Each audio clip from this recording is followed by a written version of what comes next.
একটা গল্প শেষ হয়েছিল ইতালির বিপক্ষে, আর ঠিক ইতালির বিপক্ষে শুরু হতে যাচ্ছে আরেকটি গল্প। 2006 বিশ্বকাপ ফাইনালে ইতালির বিপক্ষে ফ্রান্সের জার্সিতে শেষবার মাঠে নেমেছিলেন জিনেদিন জিদান।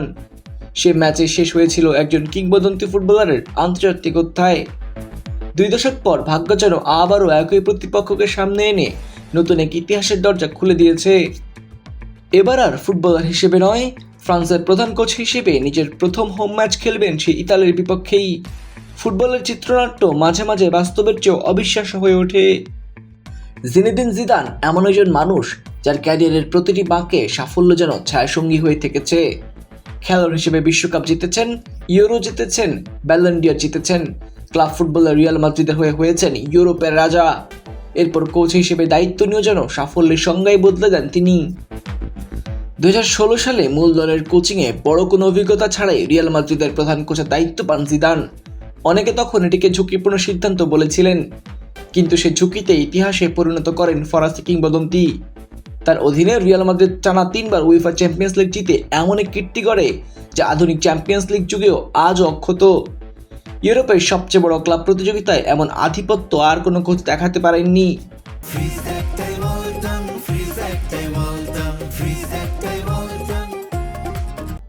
দুই দফার দায়িত্বে রিয়াল মাদ্রিদকে তিনি উপহার দেন 3টি চ্যাম্পিয়ন্স লিগ, 2টি লা লিগা সহ মোট 11টি ট্রফি।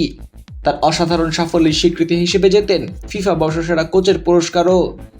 খেলোয়াড় হিসেবেও যেমন কিংবদন্তি ছিলেন, কোচ হিসেবেও তেমনি হয়ে ওঠেন সাফল্যের প্রতীক। তবুও 2021 সালে রিয়াল মাদ্রিদ ছাড়ার পর আর কোনো ক্লাবের দায়িত্ব নেননি জিদান। ইউরোপের বড় বড় ক্লাব থেকে একাধিক প্রস্তাব এলেও তিনি অপেক্ষা করেছেন, কারণ তার স্বপ্ন একটাই, একদিন ফ্রান্স জাতীয় দলের ডাগআউটে দাঁড়ানো। ফ্রান্সের সঙ্গে জিদানের সম্পর্ক শুধু একজন কোচের নয়, এটি আবেগেরও। 1998 সালে ঘরের মাঠে বিশ্বকাপ জেতা ফ্রান্স দলের অন্যতম নায়ক ছিলেন তিনি। অধিনায়ক দিদিয়ে দেশমের নেতৃত্বে সে ফাইনালে ব্রাজিলের বিপক্ষে জোড়া গোল করে বিশ্বকাপ ট্রফি ফ্রান্সের হাতে তুলে দেওয়ার অন্যতম কারিগর ছিলেন জিদান। সে বছরে জেতেন ব্যালন ডি'র। এরপর 2000 সালে ফ্রান্সকে ইউরোপিয়ান চ্যাম্পিয়নশিপেও জেতাতে বড় ভূমিকা রাখেন। 2006 বিশ্বকাপে নিজের নেতৃত্বে আবারও ফ্রান্সকে ফাইনালে তুলেছিলেন তিনি, যদিও ট্রাইবেকারে ইতালির কাছে হারতে হয়েছিল। সে ম্যাচই হয়ে থাকে তার ক্যারিয়ারের শেষ আন্তর্জাতিক ম্যাচ।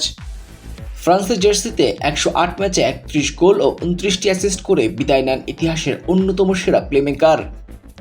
এবার সে কিংবদন্তির সামনে নতুন চ্যালেঞ্জ।